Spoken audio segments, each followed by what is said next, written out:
Did you miss me? Once again, I am back with another edition of Brian versus the Dirtsheets. This came very last minute today. Daniel and Lewis have both decided to take a little bit of a time off for this week. So, because of that, you know what the deal is. Your boy Brian is still here, and he's back to bring you another edition of Brian versus the Dirtsheets. I know it's been only about a month or so since our last episode, but it truly is a blessing to be back here on this platform, providing you guys with my own commentary, my own thoughts and opinions on the current ongoings in the world of professional wrestling. So we're gonna jump right into it. We got a lot of stuff that we're gonna review, a lot of stuff that we're gonna be covering, a lot of stuff that we were gonna cover on episode 159 of Ring Takes, which is now going to be postponed until next week. But there's a lot to get into, a lot to cover, and we're going to kick it off talking about the current tournament on Monday Night Raw to crown a new number one contender for Roman Reigns to face him in Mexico City on Raw.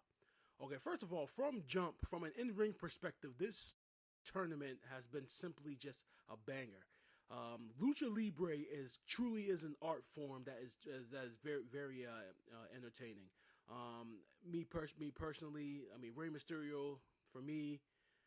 It's how I got exposed to it. I mean, he debuted in the mid '90s in WCW. I believe I was maybe 3 or 4. Didn't really watch a lot of it, but then as I got older and I started to see Rey Mysterio on WWE.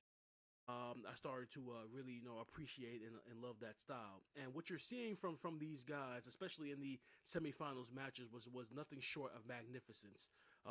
We had in one match to kick it off, we had Dragon Lee facing Rey Fenix. You knew that based upon the caliber of talent of both of those guys, that you knew you were going to get a banger from both of them.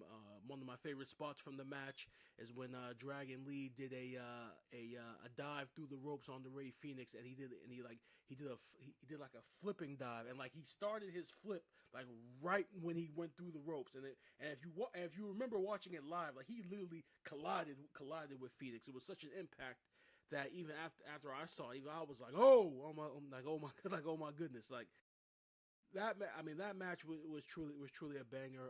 Rey Fenix ended up coming out on top with the Mexican Muscle Buster.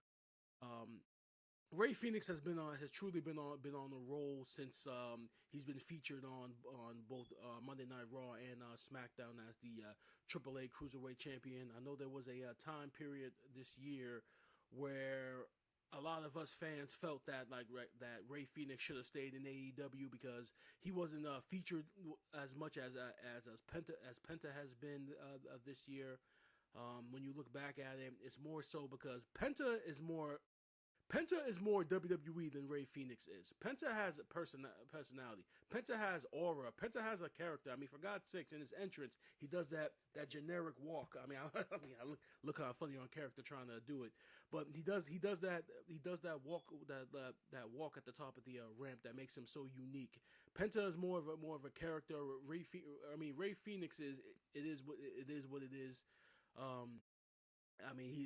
Again, he's also tremendous in ring as well, but as far as the personality standpoint, you get less of that from him, but you get great banger matches, and that's what we've been getting from him.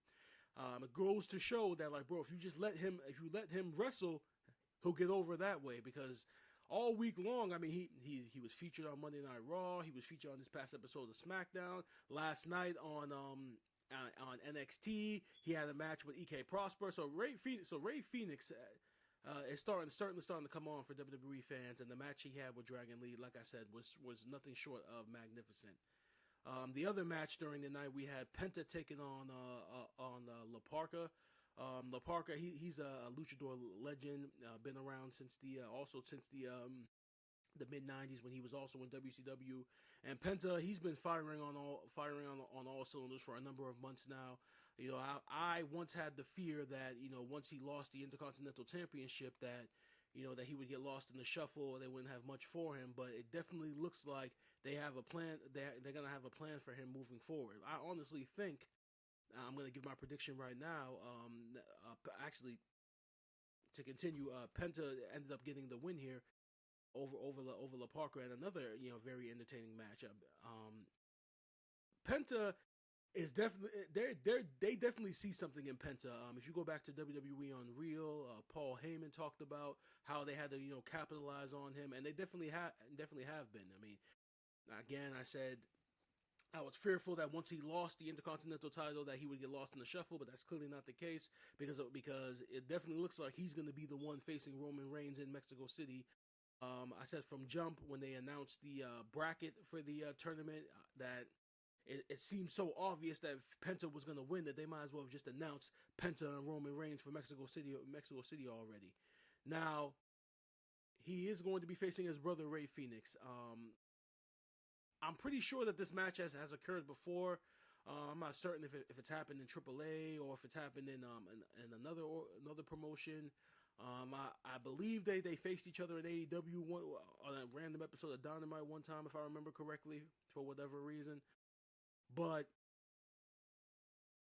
that match between those two brothers is gonna dominate, and I guarantee you they're both gonna go into it with a mindset of, okay, let's stake our claim. Let's let this match show these fans who we are as the Lucha Brothers. Let's go out there and let's dominate. Let's go out there and let's deliver. And both of those guys, they're the caliber of athlete and talent where they are going to deliver, and I'm really looking forward to this match coming on Raw. All in all, this tournament from an in-ring perspective has been magnificent. It's been great.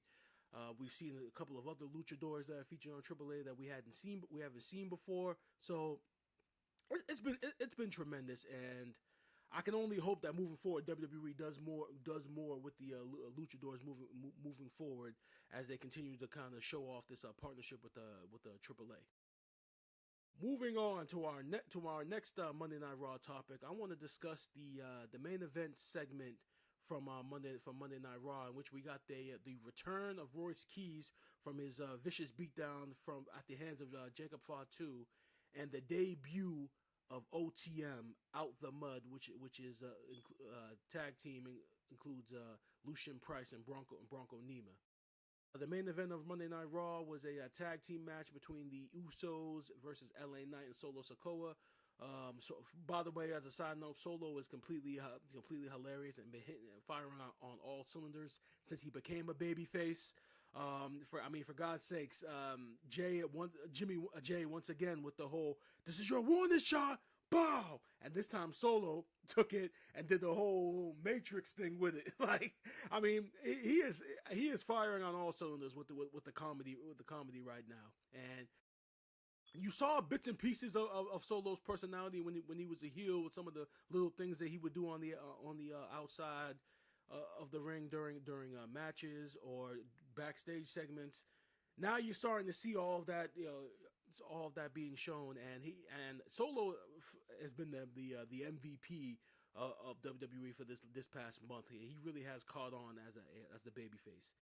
But this tag team match, it was a very solid tag team match. As we get to the end, I think Jey Uso was about to hit a move, and then we had Royce Keys and OTM come in. They took out everybody, and that's the key thing. They took out everybody. You would think that because Royce Keys did team up with LA Knight and Solo Sikoa at SummerSlam this past year, that those two guys wouldn't be targets, but they were. And OTM came out with Royce Keys. They made a statement. They took everybody out. They put a couple of guys to the announce table. Royce Keys speared both, I believe it was Jay and LA Knight through the barricade. He reestablished his dominance as a big man, even though commentary at first didn't even know who it was. Or Corey Graves kind of noted that that's Hobbs, his old AEW name, and it's just like the WWE audience doesn't know who the hell Hobbs is. They know who Royce Keys is. So it was funny. So it was funny that Corey went to that. It was great to see OTM and it was really out of left field. Nobody, ever saw that coming. There was nothing that was going on with their booking in NXT that would suggest that they were primed for a main event roster call up. They've done great work in NXT. I felt that they should have won the NXT tag team titles, but as we've seen with a lot of these NXT call ups, championship success is not necessarily a possible what's the word I'm looking for? It's not necessarily a something that you need in order to get to the main roster. There've been plenty of guys who already never won championship gold on NXT, but their body of work was so good that they were primed for the main roster. And looking at OTM, I just wish that we would have seen more of them during their NXT run. I know injuries played a huge role with that, but I can only hope that moving forward that we're going to see a lot more dominance coming from both of them. Bronco Nima, they had a little storyline in NXT with Bronco Mina being in another group, Perros del Mal. Sorry for the the Spanish pronunciation there. In AAA, but I believe this past Saturday they had an angle where Bronco Nima lost a match to Penta, and then he was essentially jumped out of the group, which now we're seeing was done primarily because he was going to debut with Lucian Price and Royce Keys. I just want to say, first of all, Bronco Nima fits better here in this group with those two other guys than he did in the AAA group. I think that was that definitely was the proper way to go in my opinion. It definitely adds a wrinkle of things because, like I said, the one thing everybody is saying is they attacked everybody. Why would Royce Keys go after the two guys that had his back in the SummerSlam match and such? Well, if I remember correctly, when Jacob took him out, I don't recall Solo Sikoa and LA Knight coming out to help him, or there had to have been a reason why they didn't come out to help him, or maybe they did come out, but then they were attacked by Jimmy and Jay, so they were down. So next week on Raw, you might have Royce Keys coming out and pretty much saying that, like, yeah, I took you guys out because when I was getting my ass beat, where were you guys at? You guys you're supposed to say you guys have my back, but you don't have my back. And if you remember the back and forth he had with Jacob Fatu before that street fight was announced, Jacob looked at him and told him, like, yo, you're not my family. You're not family. The bloodline is my family, essentially. And I wonder if Royce Keys is kind of taking that and going to say, it's like, okay, you guys want to talk about families? Here's my family right here with these two stallions I got with me now. So it definitely adds a ruffle into this main event storyline with the bloodline and LA Knight and Solo Sikoa. So it's going to be very interesting moving forward how they continue to book that. I have great hope for OTM. I hope that on the main roster they continue to progress and continue to develop and get better. They're in a prime spot now, going up against the top stable. So I can only hope and pray that they take advantage of it and continue to get better. Next on the agenda, we are going to review AEW's biggest show of the year, All In. I believe this is the fourth year that AEW is doing this show. From an in-ring perspective, this show always delivers. You excuse me for one moment as I pull up the match card, which is funny because with AEW pay-per-views, you can look up a match card, but the crazy thing about it is, like, we're recording this show on Wednesday. It is 11:07 on Wednesday night. Honestly, by showtime, there may be 2 or 3 matches added to this card because Tony Khan has this fetish with getting as many wrestlers on the card as possible, and not only that, his match cards typically are 12 matches long. Right now, I'm looking at this match card list, and right now only 9 matches have been confirmed. This shit will probably be at 12 by the end of the show, by Sunday. There probably is going to be some pre-show matches. There's probably going to be a match that's going to be added on Collision. But yeah, if he keeps the match card at this amount, I think 9 matches is enough. But we're about to get into it. First match, Kyle Fletcher defending the International Championship in a triple threat match against Konosuke Takeshita and Kazuchika Okada. Now, the story with this match has pretty much been that Takeshita, initially he was in the Don Callis family, then he was kicked out of the Don Callis family by Kyle Fletcher and Okada. And, Fletcher has essentially been feuding with Takeshita this entire time, and Okada was added into the match because the goal is to keep the International Championship in the Don Callis family. And per Okada's promo from Dynamite last week, he stressed the importance of the title remaining with the family, and that if he wins, he expects Kyle Fletcher to shake his hand. And Kyle kind of being that champion is kind of looking at Okada side eye, saying like, yeah, we're both in the same group, but this is my championship. Bell to bell, I'm expecting this match to be a top contender for match of the year.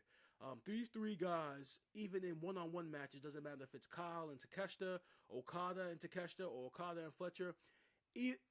All three of these guys have to have the talent where it's going to be a complete banger. Honestly, it may end up being match of the night, match of the year. It's definitely going to be a contender, and I'm looking forward to great things from this match. I have Kyle Fletcher retaining the International Championship.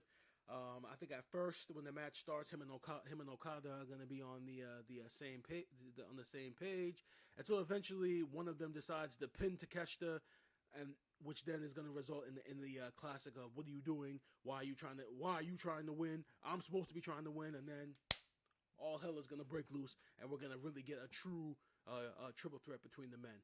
I have great expectations for this match. I think it's going to be a complete banger.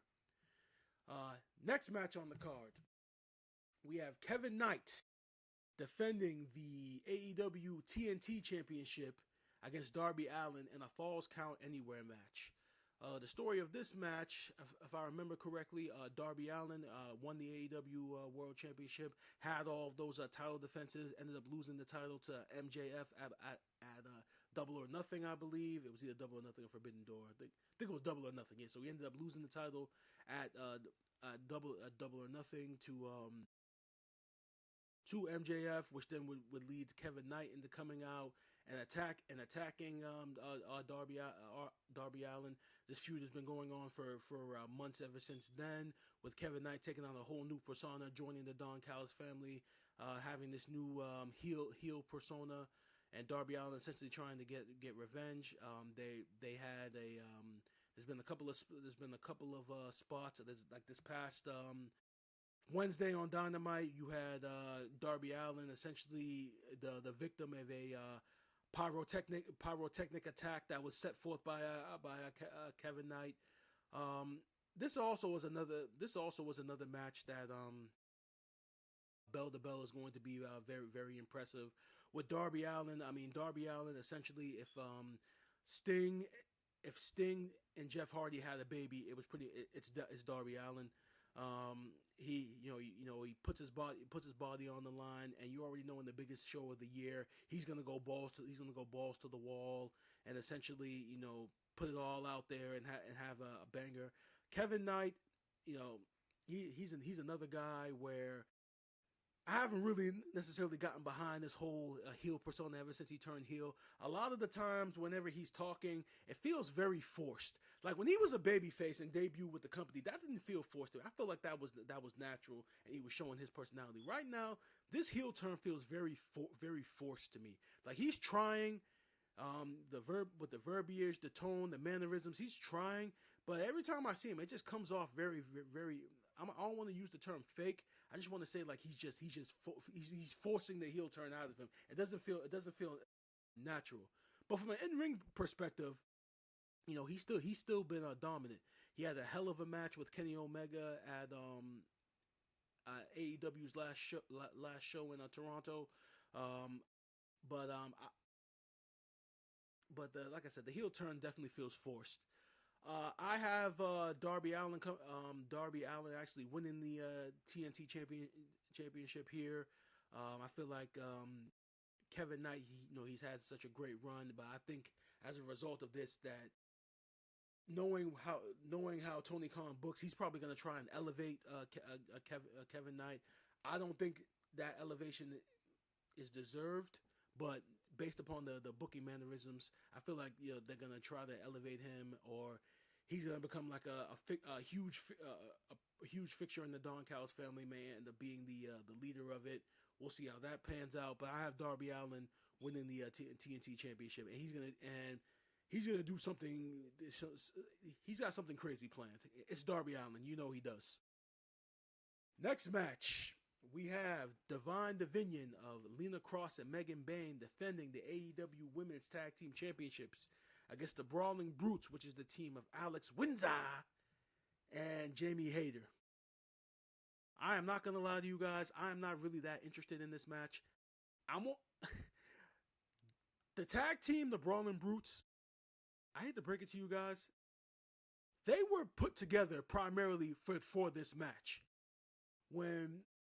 Now Lena Cross and Megan Bayne as women's tag team champions, they are the tag team divisions, and putting the titles on them was a very smart move, because you got two dominant looking women, and majority of their women's division from a size standpoint, like Divine Division's here, average size is probably right there.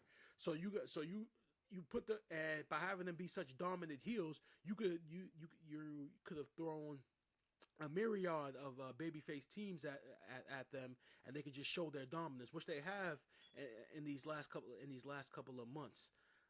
When Alex Windsor and Jamie Hayter came together and formed the team, first thought that went through my mind was, oh, they're together for that purpose, and they're going to be the team, to do it. And just so be it, both women, Jamie Hayter and Alex Windsor, both from the UK, both from England.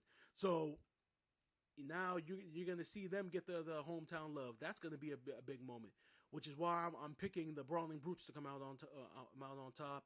Really hasn't been too much of a story with this match. It's pretty much just Divine Dominion coming into another match, but the team that they're facing right now is actually a legitimate team that can beat them, and I think the Brawling Brutes are going to beat them. We're going to get that hometown moment with them, Alex Windsor and Jamie Hayter. The only other thing I can say is I truly think that Jamie Hayter just deserves better. I think we've gotten to a point where Jamie Hayter has gotten Dolph Zigglered, and what I mean by that is that she won the title, the AEW Women's title, held it for a couple of months, then got that injury, was out for a year and change, came back, and I wonder if Tony Khan now is hesitant on putting the title back on her because he deems her as unreliable, which is really unfair, because injuries happen in wrestling, all the time, and it was only one injury, and she's been healthy ever since. She hasn't gotten any major injuries ever since. So she's proven that she can be reliable. So I feel as though that Tony Khan should definitely give her another singles opportunity when the time is right. But I have the Brawling Brutes winning the AEW Women's Tag Team Championships. Next match, we have the finals of the Continental Cup for the AEW Continental Championship, and the two participants will be Jon Moxley and Nigel McGuinness. Again, this is another instance where as soon as it was announced that Nigel was going to be in the match, you knew he was going to end up in the finals. And also you knew with Jon Moxley, like, he's not gonna lose the Continental title unless it's in the finals, unless he actually gets beaten in the finals. He's not gonna get beaten before then, because that defeats the whole purpose. I mean, realistically, as the champion, he should have been the one waiting at the very end for whoever the winner is. That's the one thing about AEW and the Continental Championship, whether it's the Continental Classic or this Continental Cup. It's like the guy who's champion, he has to then like essentially like give up his title, and then he has to fight in the tournament too. When it should be everybody should be fighting to challenge him at the end. I don't understand it, but again, it's the Continental title. It's a different concept. It's something that Tony Khan wants to utilize, and if he wants to utilize it in that manner, so be it. Nigel, again, hometown guy.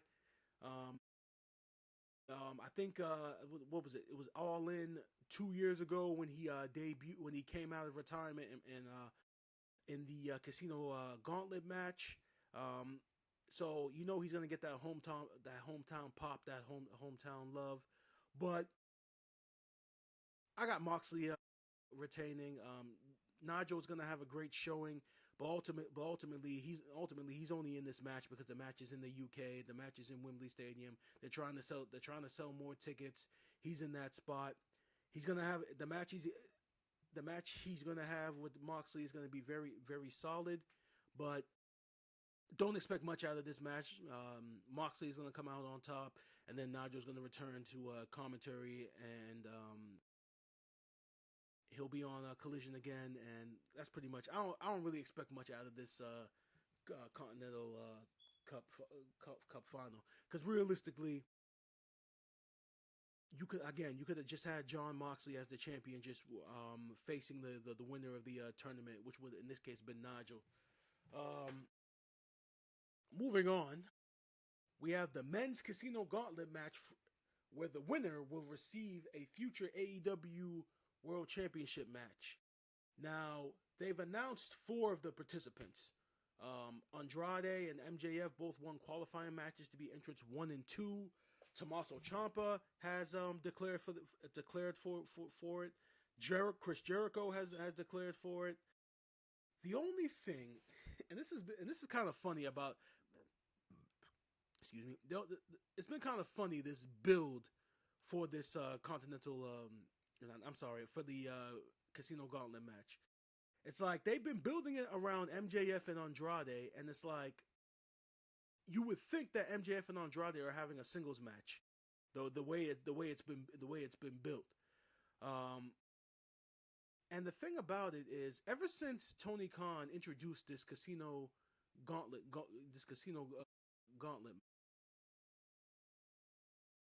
ever since he's announced it, like there's yet to be a time where the first two participants were first started and ended the match. Every Casino Gauntlet match that they've had, there have been at least 11 or 12 guys out there before the final pinfall occurs. And moving forward, if I'm Tony Khan, I have to fix this gimmick and have the first 2 participants start and end the match, because then fans are gonna, when fans see a Casino Gauntlet match, they're gonna tune in more directly, and they're gonna look at it and say, okay, in the last Casino Gauntlet match, the first 2 participants started and ended the match. So therefore, there's a possibility that might happen again. So if I'm Tony Khan, that's something I definitely would do for future reference. I have MJF winning this. I mean, MJF, honestly, he should be in the world title match against Will Ospreay. I've said from on the Guess Who's Back episode of Bryan versus the Dirtsheets that I felt that MJF versus Will Ospreay was the better story. I felt that MJF, he's the top heel not only in this company but in professional wrestling in general. And I felt like he deserved to have that spot. So I'm picking him to win the Casino Gauntlet match.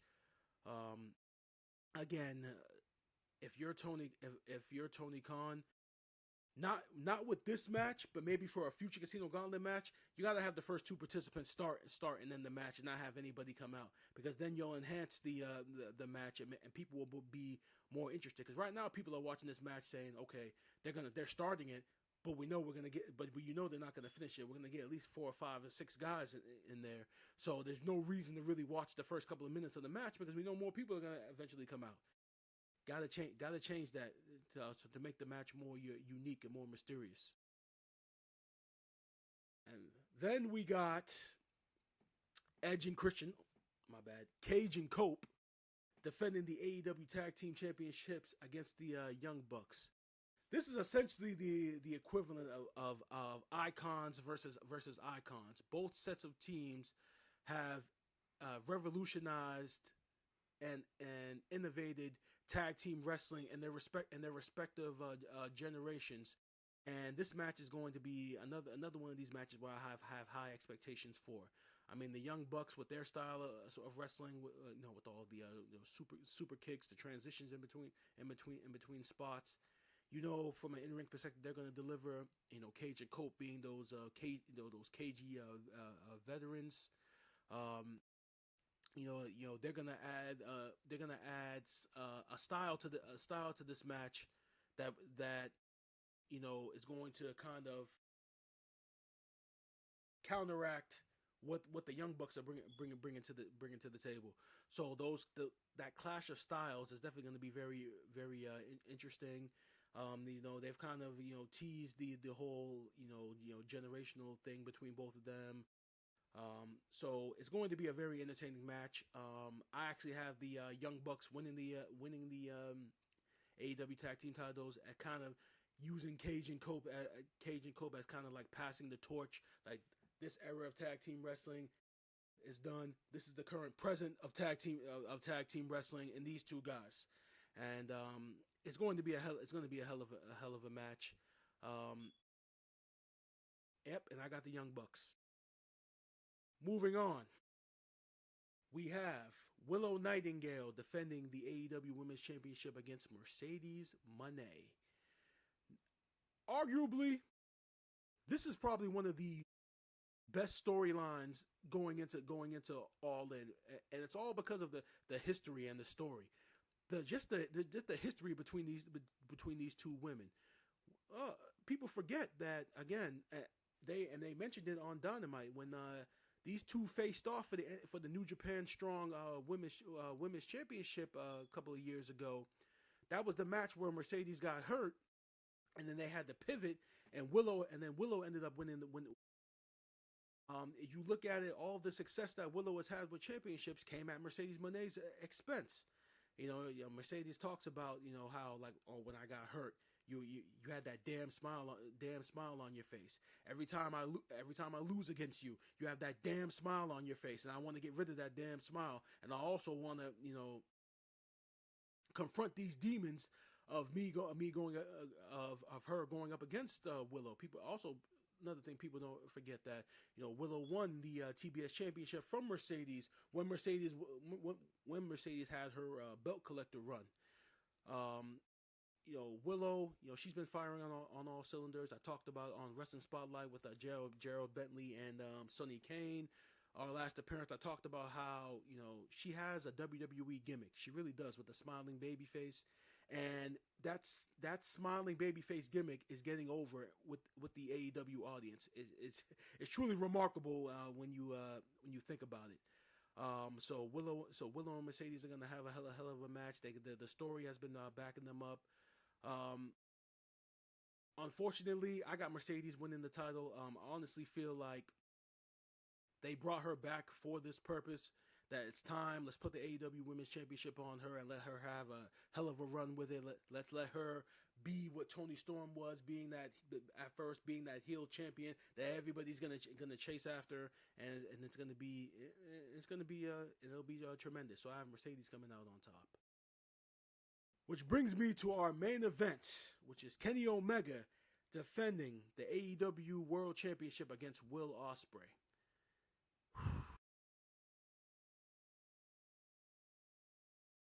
This is going to be the match of the year. I'm gonna put a stamp on that right now. You guys remember during the pandemic when Edge faced off against Randy Orton, and the tagline for the match was the greatest match ever? And it's just like, you're calling it that before it even happens. Why would you do that? But I'm putting the tagline. This arguably is going to be I'm not going to call it the greatest match ever, but I'm going to call it's going to be the match of the year for 2026. Though, if you've seen the last two matches that both Omega and Ospreay had against one another, you know that they're, like I said, they also are gonna go balls to the wall and put out a banger. I honestly think this match is going to top their last two performances. I think it's going to top the performance that Ospreay had against Bryan Danielson two years ago. The story has been there from the very beginning, as Ospreay being that younger wrestler who always looked to Kenny Omega. Now that both of these guys are older and established, you're gonna get a banger out of them. They've incorporated the Don Callis family into the storyline, with Kenny Omega mentioning that, I beat you in New Japan, and then when we faced off a second time, you beat me, but you needed the Don Callis family to do it. When he hit Kenny Omega with the screwdriver when Will Ospreay was still a heel. So they've been kind of pulling at Will Ospreay's heartstrings with that, pretty much saying that, you can't beat Kenny Omega unless you have help. So they've been really playing to that story. I mean, Will being in his hometown. I mean, they essentially, when they booked this show to go back to Wembley Stadium, the thinking was, we're gonna book this to officially coronate Will Ospreay as the face of AEW. That's what this match is for. It's gonna be a banger match where we're finally gonna christen Will Ospreay as the new face of all elite wrestling. Because I got Will Ospreay winning. It's going to be a banger. I can only imagine the amount of storytelling that's going to be done, the athleticism between both guys. It's going to be a hell of a match, and I got Will Ospreay coming out. So that concludes the review for AEW. Bell to bell, this really does have the potential to be the event of the year. I think it's going to top Double or Nothing. I think it's going to top. Here's a hot take. I think it's going to be better than WrestleMania. It's going to surprise a lot of people, and I think we're going to, as far as AEW All In goes, and I'm looking forward to seeing it this Sunday. Another event as we move on that's also taking place this Sunday, NXT Heat Wave, and the NXT brand has definitely been on fire, so to say. No pun intended. Especially with their men's division, which we will get into here. So we'll kick it off with Jada Parker facing Natty in a submission match. Now, this feud, I mean, Natty has essentially been in NXT. I think she had stated on Busted Open Radio the other day that essentially she asked to be in NXT specifically so she could work with Jada Parker.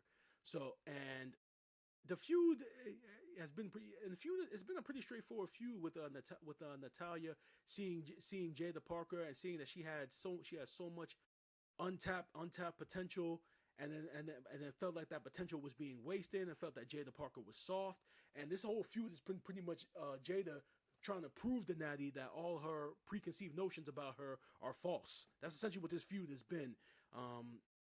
Jada Parker coming up with victories over Nikita Lyons and Carmen Petrovic, who are also with Natty. Thea Hale has been involved as Jada Parker's backup.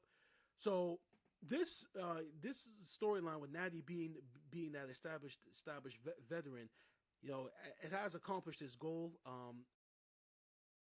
I got Jada Parker coming on top in the submission match. I know you're thinking a submission match, Queen of the Dungeon and Natty coming out on top, but I think this is the match where it's going to stamp Jada Parker as saying, like, okay, she's ready. I honestly think after this match, either one of two things is going to happen. Either she's going to challenge for the NXT Women's Championship, or she's going to get called up to the main roster. One or two is going to happen as a result of this match, and I'm looking forward to it. I got Jada Parker. Another match, we have Miles Bourne and Tavion Heights defending the NXT Tag Team Championships against the Vanity Project of Brad Baylor and Ricky Smokes. I'm a fan of the Vanity Project.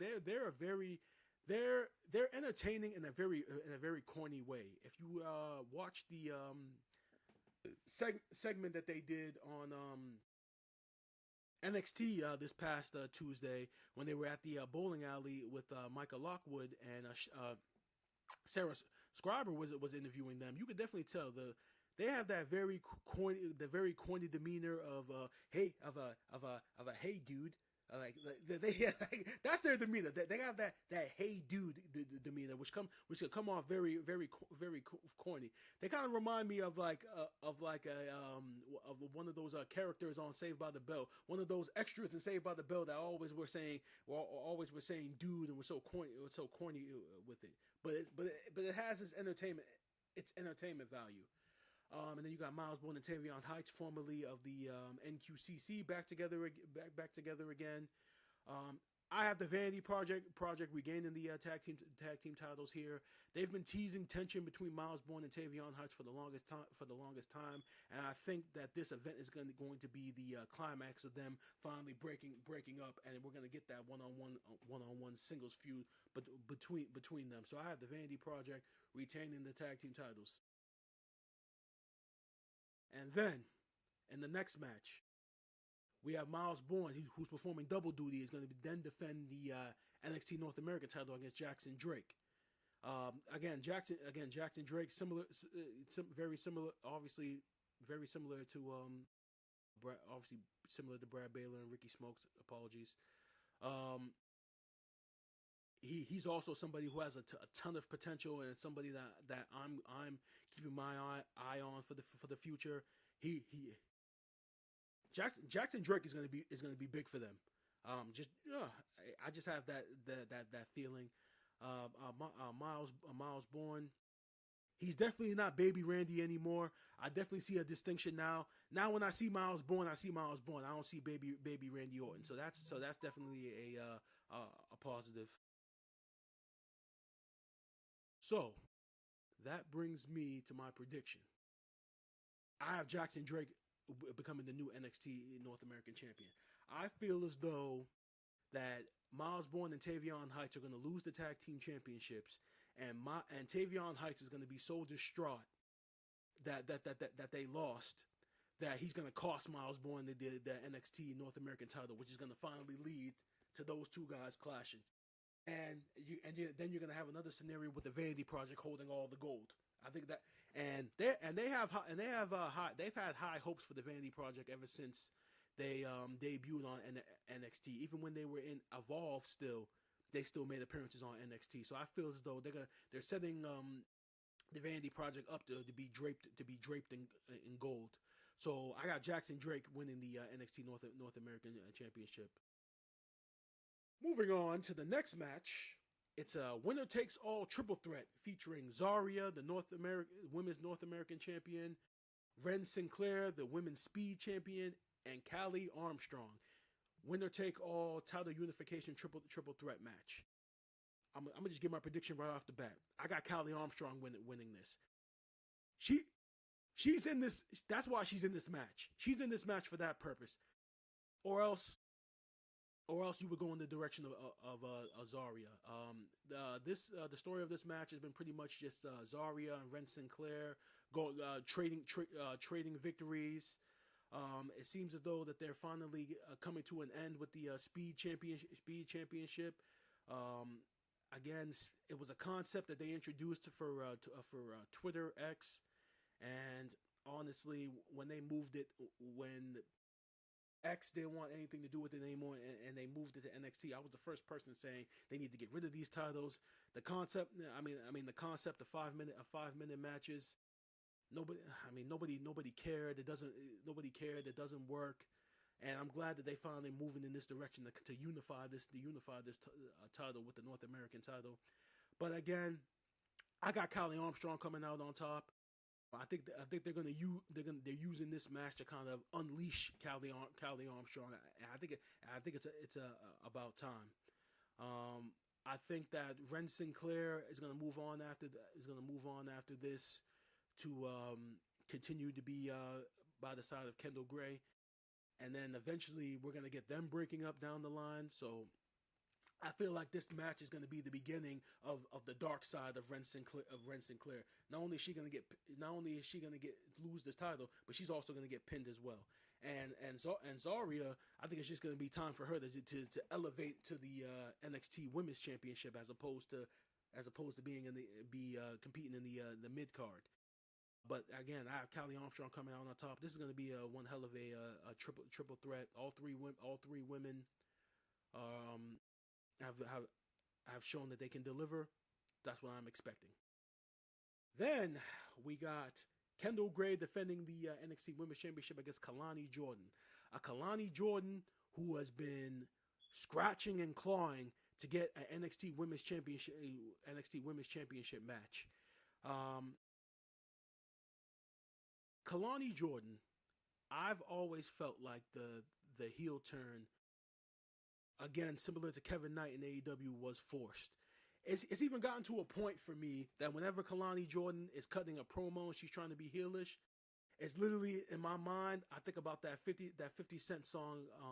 I don't know the name of it off the top of my head, but it was a diss song against Ja Rule and Murder Inc. back in the day, where the song goes, "Murder, I don't believe you." So it's like, so every time I hear Kalani talking, in my mind, I'd be like, "Kalani, I don't believe you." Like it's just like every time she cuts this heel promo, her promos, it's just like it doesn't come off as natural to me. It comes off forced. When she was a baby, when she was the babyface gymnast, that felt more natural. That felt more natural to me than what we're getting now. Again, not for a lack of effort. She's trying, but it just doesn't come off natural to me as a heel. And Kendall Gray, we might as well just call her baby Kurt Angle at this point, because in ring wise, she's a mat technician. She hasn't had a bad match ever since she debuted in Evolve. She's been putting on banger after banger, showing that heart that she has as a champion, and she's such a great baby face, a very convincing baby face. And these two women are gonna have a hell of a match. I got Kendall Gray retaining, kind of continuing her rise in NXT. I don't see her losing the NXT title until we're going into next year. Yep, Kendall Gray all the way. And then the main event, which is what I really wanted to get into, we got Tony D'Angelo defending the NXT Championship against Grayson Waller, Santana, who is now Cruz Montana, and Zila Fatu. Just the three names I just named to go up against Tony D'Angelo. These three guys have essentially saved the NXT men's division, or made it more interesting. Because there was a point in time where the NXT men's division honestly was a joke. It literally was Tony D'Angelo, and then there's everybody else. I mean, there's a lot of guys there that have a lot of potential, but they didn't have those can't miss main event guys. Grayson Waller, Cruz Montana, and Zila Fatu are those can't miss main event guys. And literally their arrival has literally reinvigorated the men's division, where now NXT is must watch now. To talk about Cruz Montana, Santana, I love his story, I love his journey. I still remember when he made his first appearance on an NXT show, pretty much talking about how he said it's taken me like 13 years to get to the WWE, and I love those stories. I love those stories of guys that have been grinding to get to that top level, and then to finally see that they've achieved that after years of grinding, it's definitely very motivational. So I'm glad that Cruz Montana has made it to WWE. Grayson Waller, he's had to come back to the NXT, but in NXT, he's a top guy. He's easily a top guy. Whereas on the main roster, we didn't get that benefit. And Zila Fatu, I'm calling it right now. He's winning this match. If you really want to show everybody that he's not just another member of the bloodline, he wins this match. And the crazy thing about it is, he's only going to be in NXT for a couple of months. Sooner or later, he is going to end up on the main roster and be a part of this bloodline storyline somehow. Somehow, some way, he's going to be a part of this story. And from the promos that he's cut to his intensity, his aura, his presence, everything about Zila Fatu screams main eventer.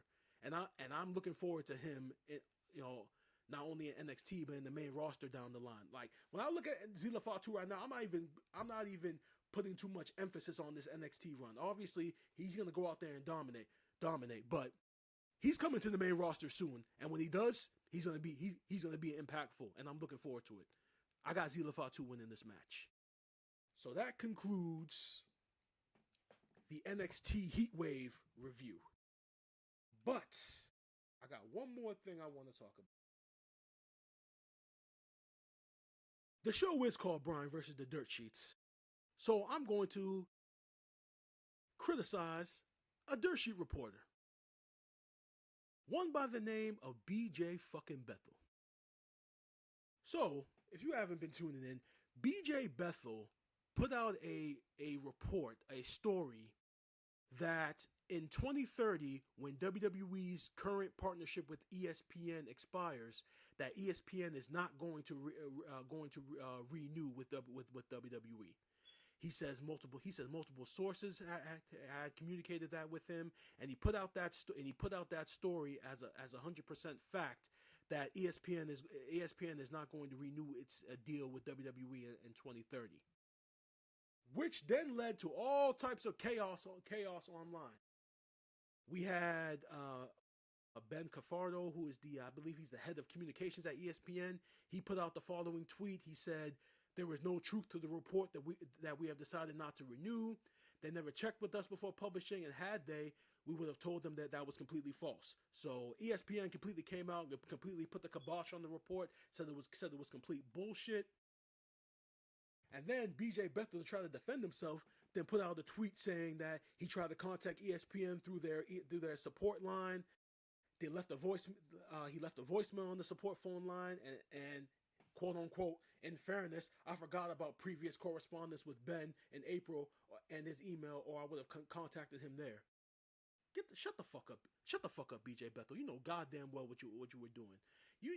You purposely missed that. You purposely missed that because you wanted to put out your own bullshit, which is what you've been doing for a number of times. If I remember correctly, this is the same motherfucker who put out a story about AEW's Max subscribers, pretty much saying that based upon whatever their television viewership is, the Max subscribers are the exact same thing. So if AEW had 550,000 people that watched Dynamite, he's saying, 550,000 people were also watching on Max too. So therefore, the viewership for the week was 1 point something million.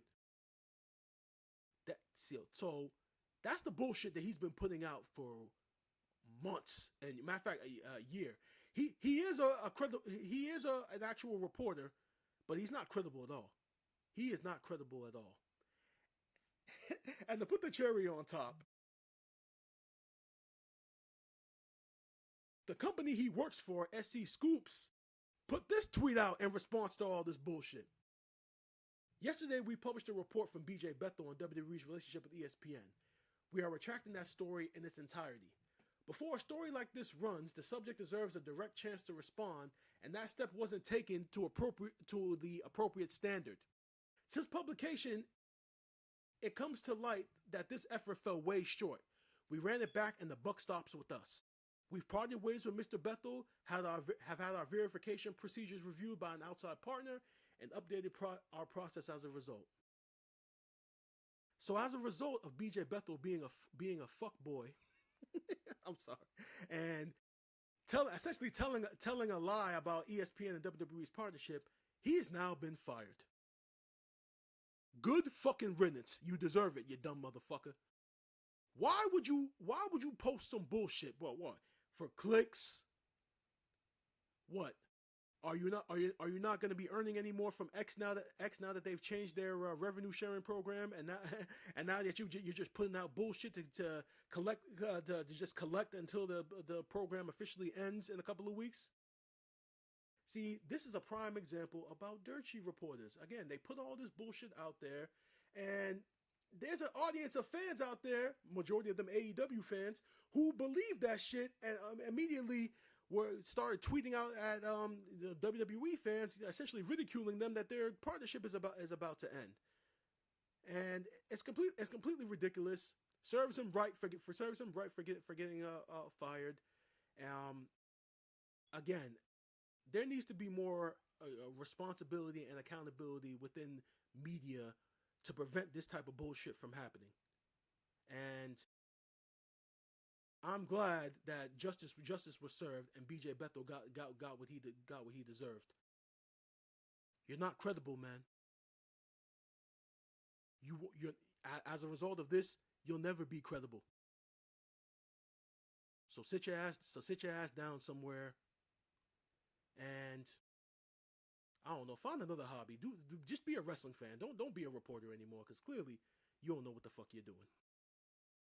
And that brings us to an end of Bryan versus the Dirtsheets. This was actually a longer episode. Typically, Bryan versus the Dirtsheets runs 30 to 40 minutes. We're coming up on a whole hour of the show, but it was a very special episode. We covered everything in this wonderful world of professional wrestling.